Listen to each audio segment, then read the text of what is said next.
Hey everyone, एक बार फिर स्वागत है आपका अपने यूट्यूब चैनल श्री एकेडमी पे, जहाँ पर हम एमपीजी के सिर्फ पढ़ते नहीं हैं, याद भी करते हैं। तो जो हमारी मध्य प्रदेश की कला एवं संस्कृति की क्लासेस चल रही थी, उसमें आज हम पढ़ने वाले हैं संगीत घराना या संगीत परंपरा या संगीत के जो महान संगीतकार हुए हैं मध्य प्रदेश के, हम उन सब के बारे में आज पढ़ने वाले हैं। तो इसमें मैं बता दूं, आज की क्लास में हम पढ़ेंगे तानसेन, उस्ताद अलाउद्दीन खां के बारे में, कुमार गंधर्व जी के बारे में, राजा चक्रधर सिंह जी के बारे में, साथ ही साथ इनके जो शिष्य हुए पंडित कार्तिक राम, इनके बारे में। मतलब जो मध्य प्रदेश का प्रमुख संगीत घराना है या संगीतकार हैं, इनकी ये आज पहली क्लास है, पहला पार्ट है। अगला पार्ट हम कल की क्लास में पढ़ेंगे, यानी जो बचे हुए संगीतकार हैं उनको हम कल की क्लास में पढ़ेंगे। आज की क्लास में हम इनको पढ़ने वाले हैं, तो बने रहिए हमारे साथ। मैं हूँ श्वेता चौरसिया, एक बार फिर स्वागत है आपका अपने यूट्यूब चैनल श्री एकेडमी में। चलिए अब हम स्टार्ट कर लेते हैं हमारी आज की क्लास को। तो सबसे पहले हम बात करते हैं जो हमने आपको कल क्वेश्चन दिए थे उनके आंसर की। तो आप बताइए पहला क्वेश्चन क्या था हमारा। पहला क्वेश्चन क्या था? पहला क्वेश्चन था सरहुल नृत्य किस जनजाति से संबंधित है। सरहुल नृत्य किस जनजाति से संबंधित है आपको बताना था। तो इसका सही आंसर है उरांव जनजाति से ही संबंधित है। किससे? उरांव जनजाति से ही संबंधित है। दूसरा क्वेश्चन था हमारा विदेशिया गायन किस क्षेत्र से संबंधित है। विदेशिया गायन का संबंध किस क्षेत्र से है? तो आपको याद रखना है इसका संबंध बघेलखंड से है। हम जो क्वेश्चन यहाँ पर पूछते हैं उसको हम पढ़ा चुके हैं। अगर आपने नहीं वो क्लासेस देखी हैं तो प्ले लिस्ट पर जाइए और सारी क्लासेस देखिए। तीसरा क्वेश्चन क्या था हमारा, चटकोरा नृत्य का संबंध किस जनजाति से है। चटकोरा नृत्य का संबंध किस जनजाति से? तो आपको पता होना चाहिए इसका संबंध किससे है, कोरकू जनजाति से है। साथ ही साथ ये जो क्वेश्चन होते हैं ये आपके एग्जाम में पूछे भी गए हैं, तब आपको इनको अच्छे से याद रखना है। रीना नृत्य का अन्य नाम क्या है। रीना नृत्य को अन्य किस नाम से जाना जाता है? तो आपको याद रखना है तपाड़ी के नाम से इसको जाना जाता है। साथ ही साथ हमने आपको बताया था भोपाल के समीप होने वाला कौन सा नृत्य? बिनाकी नृत्य। बिनाकी नृत्य किस वर्ग के द्वारा किया जाता है? तब आपका सही आंसर है किस वर्ग के द्वारा किया जाता है? कृषक वर्ग, यानी हमारे किसान भाई के द्वारा ये बिनाकी नृत्य किया जाता है। जो कहाँ पर किया जाता है? भोपाल के समीप। आपको याद रखना है भोपाल के समीप किया जाता है। इसी तरह के क्वेश्चन आपको आज की क्लास में दिए जाएंगे, तो आपको इस क्लास को बिल्कुल स्किप नहीं करना है, पूरा देखना है, हमारे साथ आपको अंत तक जुड़े रहना है। चलिए अब हम पढ़ लेते हैं आज की क्लास में। तो आप पहली हेडिंग लिख लीजिए, संगीत सम्राट तानसेन। संगीत सम्राट तानसेन आप लिख लीजिए पहली हेडिंग। इनमें हम पढ़ेंगे इनका जन्म कब हुआ, किस स्थान पर हुआ, इनकी मृत्यु कब हुई, इन्हें उपाधियां कौन सी दी गई, किसके राज दरबार में ये थे। मतलब इनसे जुड़ी सारी हम आज जानकारी आपको पढ़ाने वाले हैं। तब आप लिखिए संगीत सम्राट तानसेन। संगीत सम्राट तानसेन आपकी हेडिंग है। इसमें आपको लिखना है सबसे पहले इनका मूल नाम क्या था। मूल नाम ये तो तानसेन क्या थी, इनकी उपाधि थी। हम आपको आगे बताएंगे ये उपाधि इनको किसने दी थी। तो इनका नाम क्या था? इनका मूल नाम था रामतनु पांडे। क्या? रामतनु पांडे इनका मूल नाम था। आपको याद रखना है रामतनु पांडे, जिन्हें प्रेम से तन्ना भी कहा जाता था।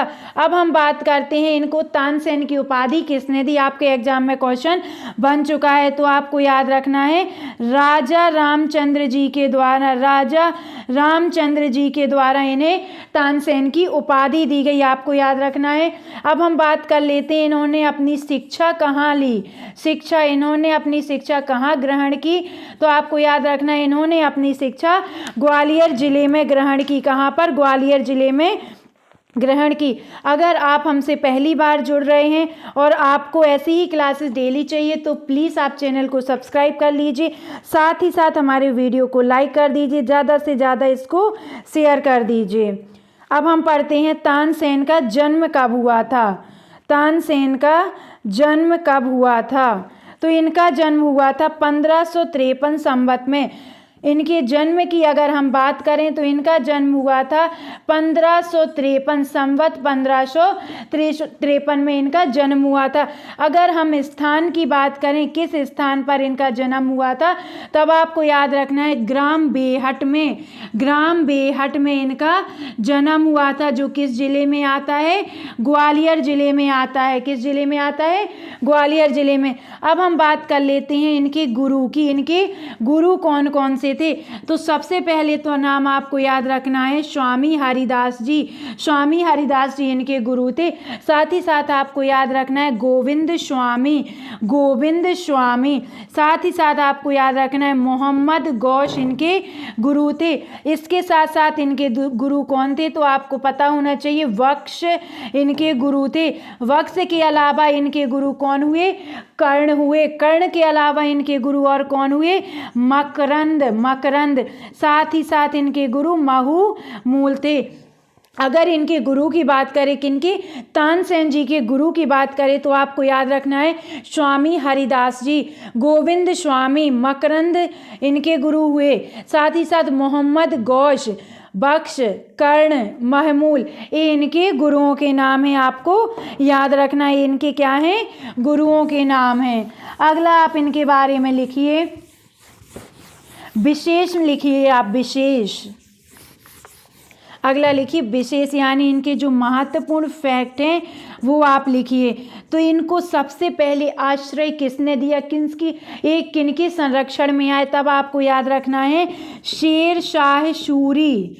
शेर शाह सूरी के पुत्र हुए कौन? दौलत खां के पुत्र कौन हुए? दौलत खां ने इन्हें सबसे पहले आश्रय प्रदान किया।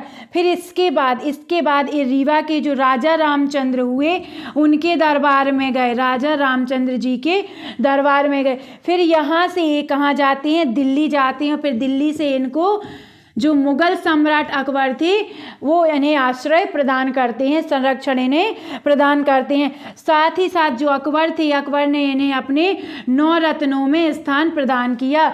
9 रत्न में इन्होंने स्थान पाया। जो आपके अकबर थे, अकबर के 9 रत्न थे। 9 रत्न में से एक थे आपके तानसेन, आपको याद रखना है। अब हम बात कर लेते हैं इनकी रचनाओं की या निर्माण की। इनने कौन कौन से रागों का निर्माण किया? तो सबसे पहले आपको याद रखना है दीपक राग। ऐसा माना जाता है, ऐसा कहा जाता है, जब ये दीपक राग गाया करते थे तो दीप अपने आप प्रज्वलित हो उठते थे, दीप अपने आप जल उठते थे। आपको याद रखना है। दूसरा आपको याद रखना है मेघनाथ राग। जब ये मेघनाथ राग गाया करते थे तो अपने आप वर्षा होने लगती थी। आपको याद रखना है। साथ ही साथ इनको ध्रुपद के महान गायक के नाम से भी जाना जाता है। ध्रुपद के महान गायक के नाम से भी इनको क्या है? जाना जाता है। इनके अगर हम संगीत ग्रंथ की बात करें, इनके संगीत ग्रंथ कौन कौन से थे? संगीत ग्रंथ तो आपको याद रखना है संगीत सार, संगीत सार, साथ ही साथ संगीत रागमाल, संगीत रागमाल, ये इनके क्या थे? संगीत ग्रंथ थे। अब हम बात कर लेते हैं इनके निधन की। इनका निधन किस वर्ष हुआ? आप लिखिए इनका निधन। तो इनका निधन 1646 में हुआ। अगर हम इनके निधन की बात करें, मृत्यु की इनकी बात करें, तो इनकी मृत्यु कब हुई? 1646 संवत में हुई। साथ ही साथ अगर हम इनके स्थान की बात करें, कहाँ पर हुई, तो आपको याद रखना है इनकी कहाँ पर हुई? आगरा में हुई। कहाँ पर? आगरा में। इनका मकबरा की अगर बात करें, मकबरा, तो आपको बिल्कुल कंफ्यूज नहीं होना है। इनका मकबरा आगरा में नहीं है। इनका मकबरा कहाँ पर है? ग्वालियर में, जहाँ पर प्रति वर्ष संगीत सम्राट तानसेन समारोह का आयोजन किया जाता है। जब हम समारोह पढ़ेंगे तब हम इसको पूरी डिटेल के साथ पढ़ेंगे। अभी आपको बस इतना याद रखना है। अगर हम बात करें इनके रागों की, राग इन्होंने जो हमने पहले पढ़ा है उसके अतिरिक्त इन्होंने किन रागों का निर्माण किया, किन रागों का निर्माण किया, तब आपको याद रखना है दरबारी की कानड़ा, दरबारी की कानड़ा। साथ ही साथ इन्होंने मियाँ की मल्हार, मियाँ की मल्हार, मियाँ की सारंग, मियाँ की सारंग, इसके साथ साथ मियाँ की तोड़ी, यानी मियाँ से रिलेटेड जितने राग हैं उनकी रचना किसने की, तो आपको याद रखना है तानसेन ने की। किसने की, तानसेन ने की, आपको याद रखना है। अब हम बात कर लें इनके वाद्य यंत्र की।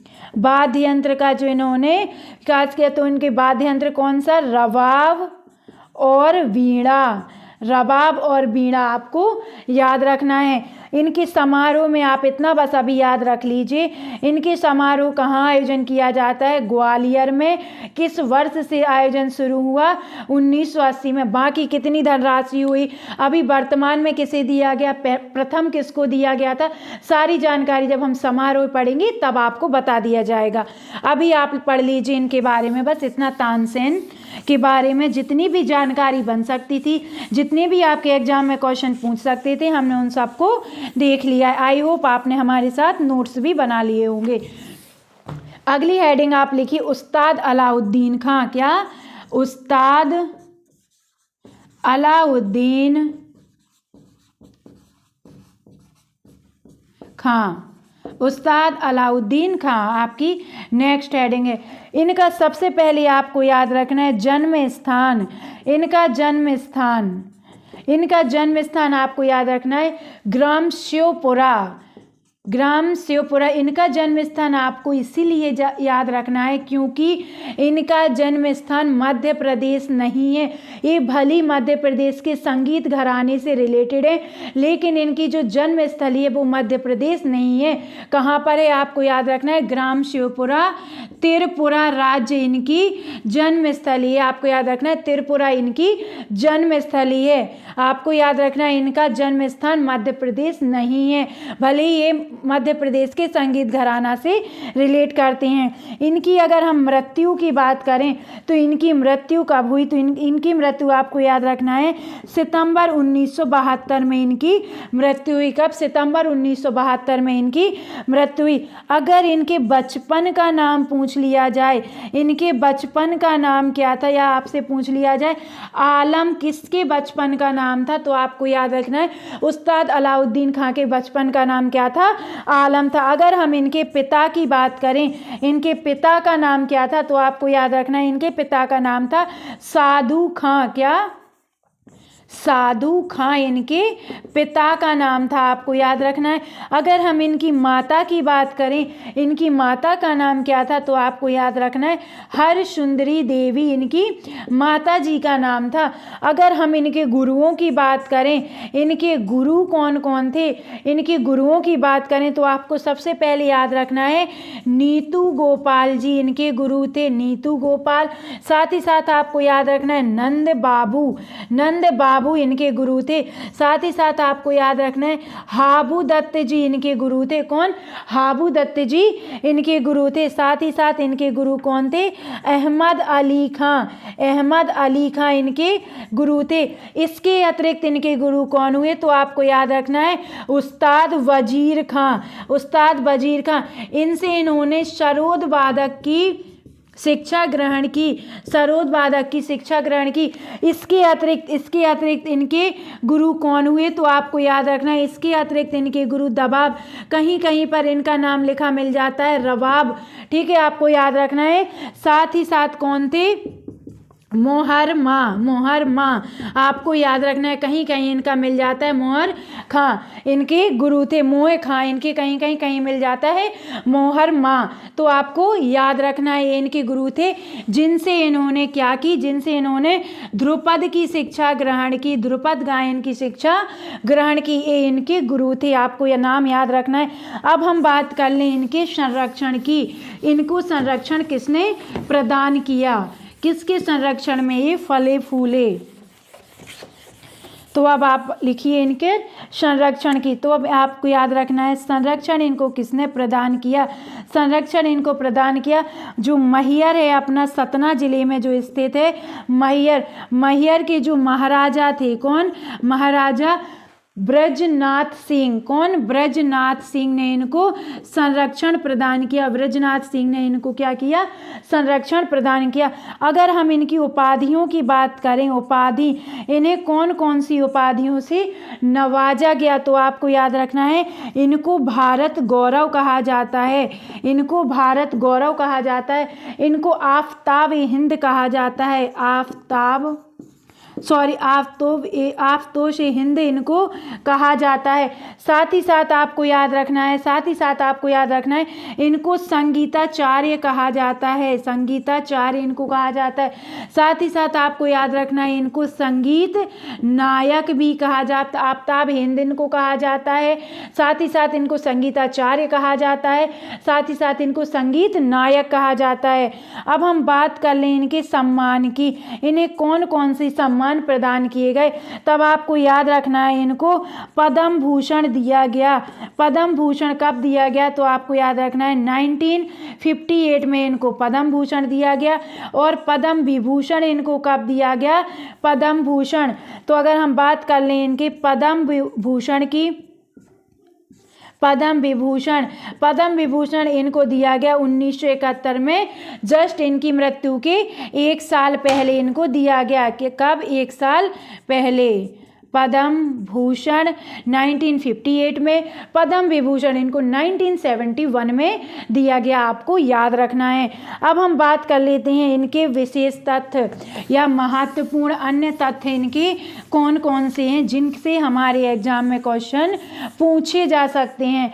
तो आप लिखिए विशेष तथ्य इनके, लिखिए विशेष में आप सबसे पहले लिखिए इन्होंने मैयर बैंड का गठन किया। मैयर बैंड का इन्होंने क्या किया? गठन किया। इसमें इन्होंने 28 अनाथ बच्चों को संगीत की शिक्षा प्रदान की। फिर उनसे इन्होंने एक उनके ग्रुप का नाम क्या रख दिया? मैयर बैंड।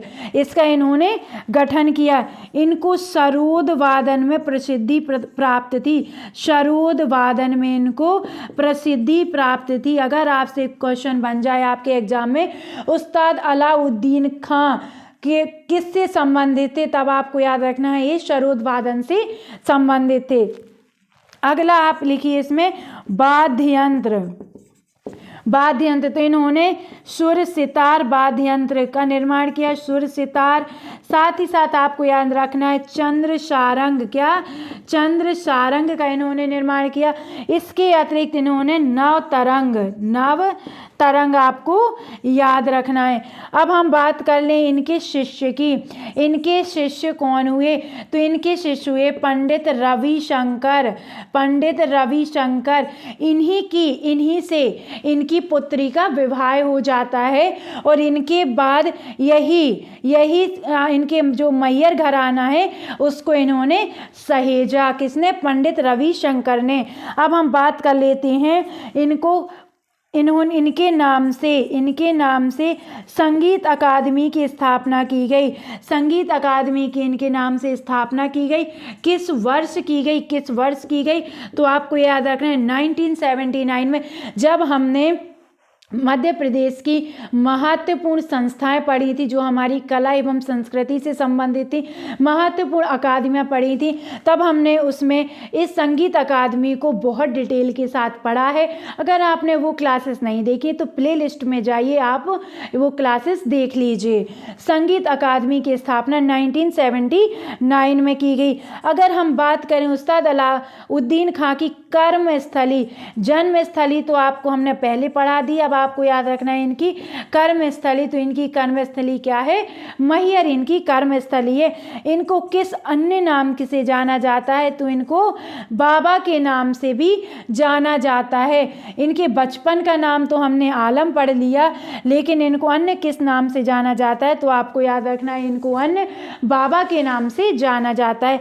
अब आप अगले संगीतकार लिख लीजिए कुमार गंधर्व। कौन? कुमार गंधर्व।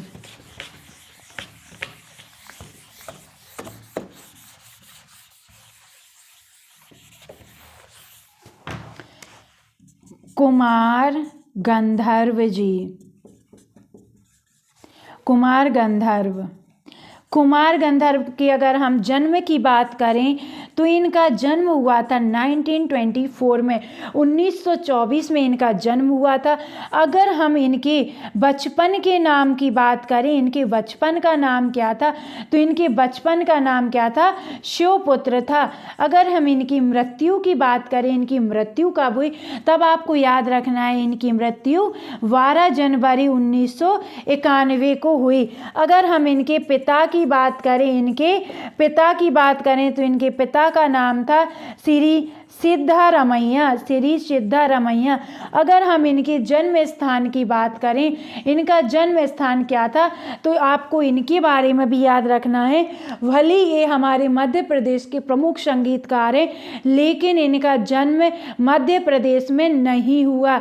जिस तरह से आपके उस्ताद अलाउद्दीन खां का जन्म त्रिपुरा राज्य में हुआ, उसी तरह से इनका जन्म कर्नाटक राज्य में हुआ। कहाँ, भारत के कर्नाटक राज्य में इनका जन्म हुआ। इनकी जन्म स्थली क्या है, तो इनकी जन्म स्थली आपको याद रखना है सुलेभावी गांव है इनका, सुलेभावी ग्राम बेलगांव, ग्राम बेलगांव, जो किस राज्य में आता है, तो आपको याद रखना है किस राज्य में आता है, कर्नाटक राज्य में आता है।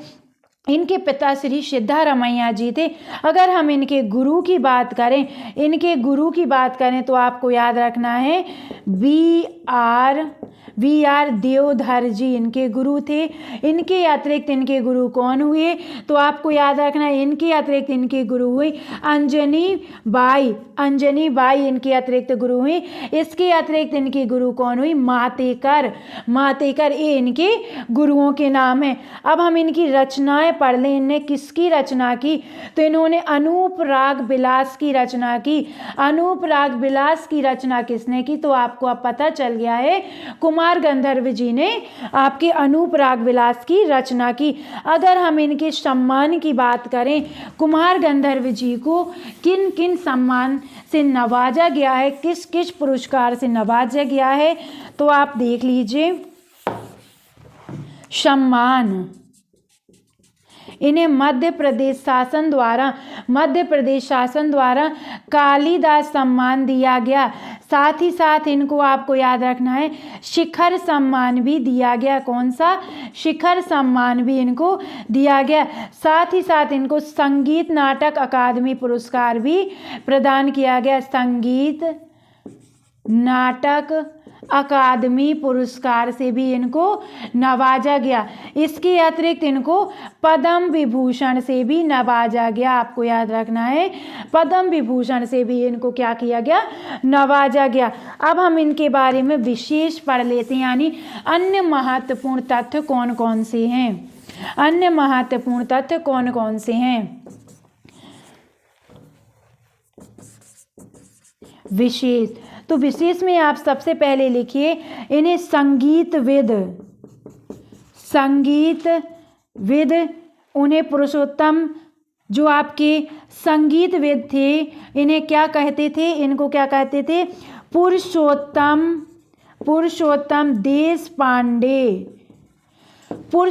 देश पांडे के नाम से आपका कौन सा संगीतकार जाना जाता था, तो आपको याद रखना है कौन सा संगीतकार जाना जाता है, कुमार गंधर्व जी। संगीतविद जो थे उन्होंने इनको उपाधि दी पुरुषोत्तम देश पांडे इनको कहते थे। इन्होंने त्रिवेणी गायन में भी प्रसिद्धि हासिल की। त्रिवेणी गायन, अब हम बात करें त्रिवेणी गायन है क्या, तो अब आपको पता होना चाहिए इसमें कबीर, शूर और मीरा के भजन गाए जाते हैं। मीरा के भजन पर आधारित है आपका त्रिवेणी गायन, जिसमें इनको प्रसिद्धि हासिल थी। साथ ही साथ इनको संगीत जगत का कबीर कहा जाता है। संगीत जगत का कबीर किसे कहा जाता है, तब आपको याद रखना है कुमार गंधर्व जी को कहा जाता है। इसके अतिरिक्त इनकी स्मृति में अमृत उत्सव मनाया जाता है। कहाँ पर, आपके देवास में, क्योंकि देवास इनकी क्या थी, कर्म स्थली थी। आपको याद रखना है जिस तरह से आपके उस्ताद अलाउद्दीन खां की कर्म स्थली मैहर थी, उसी तरह से इनकी कर्मस्थली क्या थी, देवास थी कुमार गंधर्व जी की। अगली आप लिख लीजिए राजा चक्रधर सिंह। क्या, राजा चक्रधर सिंह। राजा चक्रधर सिंह।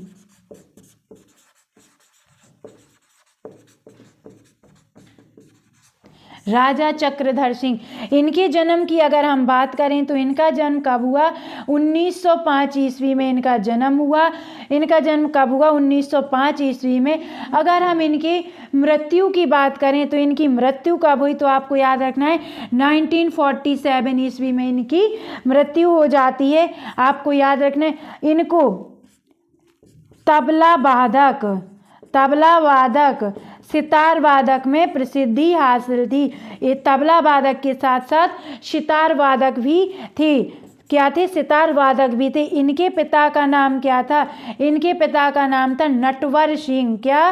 राजा नटवर सिंह इनके पिता का नाम था। आपको याद रखना है। अगर हम इनके गुरुओं की बात करें, इनके गुरु कौन कौन से हुए, तब आपको याद रखना है लाला नारायण सिंह इनके गुरु थे। कौन? लाला नारायण सिंह।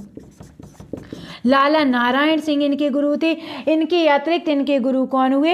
भूपदेव सिंह इनके गुरु हुए। कौन? भूपदेव सिंह इनके गुरु हुए। इसके अतिरिक्त इनके गुरु कौन हुए? लक्ष्मण सिंह इनके गुरु हुए। कौन? लक्ष्मण सिंह इनके गुरु हुए। अब हम बात कर लेते हैं इनकी रचनाओं की। इन्होंने किन किन रचनाओं की रचना की? इनकी रचनाएं, प्रमुख रचनाएं, तो इनकी रचनाएं हम देखें तो इन्होंने राग रतन मंजूषा की रचना की। राग रतन मंजूषा की इन्होंने रचना की। साथ ही साथ इन्होंने आपकी जो तालतो या निधि है उसकी रचना की। ये किससे संबंधित थे? ये आपके संगीत के विषय से संबंधित थे, संगीत विषयक थे। साथ ही साथ इन्होंने जो मूरज वर्ण पुष्पाकर की जो रचना की, ये आपके किससे संबंधित थी? आपको याद रखना है नर्तन सर्वस्थ। ये आपकी नृत्य से संबंधित थी, यानी ये संगीत से तो संबंधित थे ही, साथ ही साथ ये नृत्य से भी संबंधित थे। इनसे नृत्य से भी ये संबंधित थे। साथ ही साथ आपको याद रखना है जो मूर्जा वर्ण पुष्पाकर नर्तन सर्वस्थ है ना, इसको नृत्य पर केंद्रित, क्या? नृत्य पर केंद्रित यह पहला शास्त्रीय ग्रंथ है। पहला शास्त्रीय ग्रंथ है जिसकी रचना किसने की? आपके राजा चक्रधर सिंह ने की। किसने? राजा चक्रधर सिंह ने रचना की। साथ ही साथ आपको याद रखना है जो मूरज वर्ण पुष्पाकार नर्तन सर्वस्थ है, ये कथक नृत्य, क्या? कथक नृत्य का विश्वकोश है। क्या है? कथक नृत्य का क्या है? विश्वकोश है। इनकी अगर हम उपाधि की बात करें, इन्होंने कौन सी उपाधि धारण की? इनको कौन सी उपाधि दी गई? तो इन्हें संगीत सम्राट कहा जाता था। संगीत सम्राट कहा जाता था।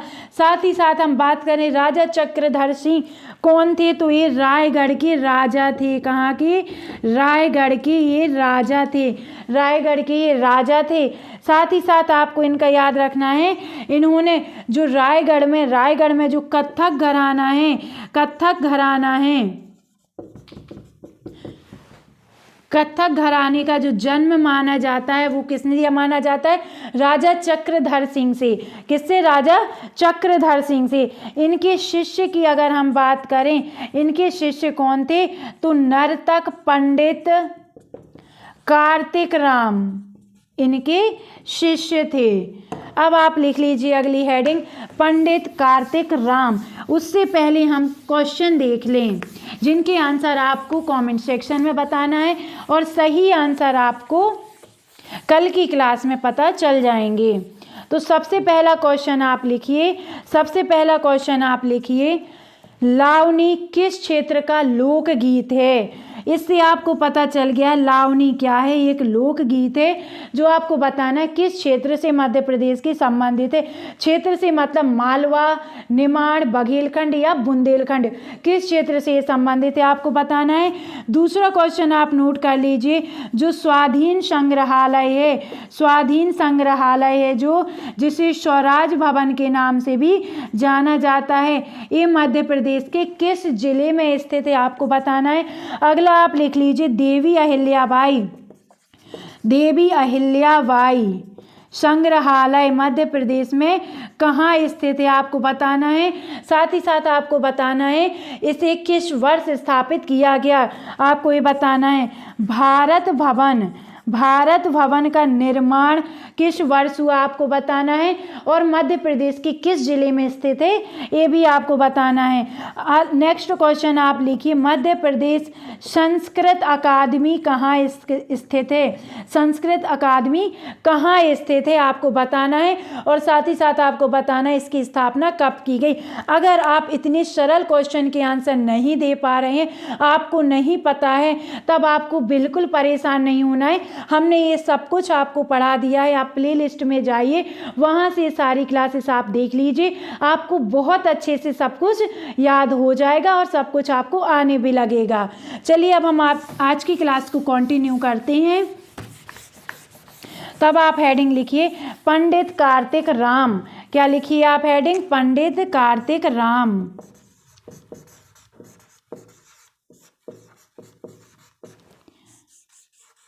पंडित कार्तिक राम का जन्म कब हुआ? तब आपको याद रखना है सन 1910 ईस्वी में इनका जन्म हुआ। अगर हम इनके स्थान की बात करें, जन्म स्थान, तब आपको याद रखना है भंवर ताल, जो कहाँ पर? बिलासपुर में इनका जन्म हुआ। साथ ही साथ आपकी इनकी मृत्यु की याद रखना है, मृत्यु इनकी कब हुई? तो 1992 ईस्वी में इनकी मृत्यु हुई। इसके पहले हमने जो कुमार गंधर्व जी के बारे में पढ़ा, उनकी कब हुई थी? 1991 में हुई थी। इनकी कब हुई? 1992 में आपको याद रखना है। इनकी अगर हम पिता की बात करें, इनके पिता का नाम क्या था? तो श्री पंडित कुंज राम इनके पिता का नाम था। अगर हम इनकी उपाधियों की बात करें, इन्हें कौन कौन सी उपाधियों से नवाजा गया, तो याद रखना है आपको, इनको नृत्य सम्राट कहा जाता है, नृत्य सम्राट इनको कहा जाता है। साथ ही साथ आपको याद रखना है इनको मध्य प्रदेश शासन द्वारा शिखर सम्मान से नवाजा गया। इसके अतिरिक्त इन्हें संगीत नाटक अकादमी पुरस्कार भी प्रदान किया गया। संगीत नाटक अकादमी पुरस्कार भी इनको क्या हुआ? प्रदान किया गया। साथ ही साथ इनको शूर श्रृंगार, क्या इनको आपको याद रखना है? शूर श्रृंगार परिषद कहाँ पर है? बम्बई में। कहाँ पर? बम्बई में। बम्बई से इनको क्या किया गया? पदातिक सम्मान से नवाजा गया। पदातिक सम्मान इनकी उपाधियां हैं। अब हम इनके बारे में थोड़ा विशेष पढ़ लेते हैं। पंडित कार्तिक राम के महत्वपूर्ण जो अन्य तथ्य हैं जो आपके एग्जाम में पूछे जा सकते हैं, हम वो पढ़ लेते हैं। तो ये उस समय के, मतलब ये अपने समय के गम्मत के श्रेष्ठ कलाकार थे। किसके? गम्मत नृत्य। आपको कमेंट सेक्शन में बताना है गम्मत नृत्य का संबंध किस क्षेत्र से, किस जनजाति से किया जाता है। मतलब आपको इस नृत्य के बारे में सारी जानकारी हमें कमेंट सेक्शन में बताना है, क्योंकि हमें आपको पढ़ा चुके हैं। गम्मत नृत्य के क्या थे? श्रेष्ठ कलाकार थे उस समय के।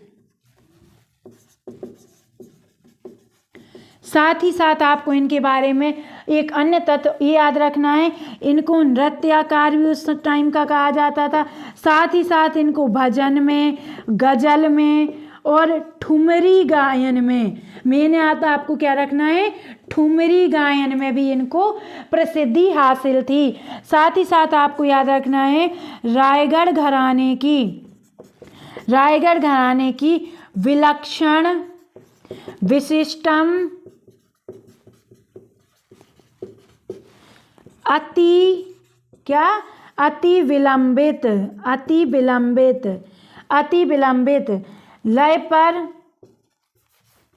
लय पर इनको असाधारण प्रसिद्धि हासिल है। आपको याद रखना है किनको? पंडित कार्तिक राम को, जो राजा चक्रधर सिंह जो थे ना, उनके शिष्य हुए। ठीक है, तो आज की क्लास में हमने मध्य प्रदेश के जो महत्वपूर्ण संगीतकार थे या संगीत घराना थे, उनके बारे में हमने पढ़ लिया है। बाकी जो आपके रह गए हैं उनको हम अपनी आने वाली क्लास में, यानी जो हमारी कल की क्लास रहेगी, उसमें हम पढ़ेंगे।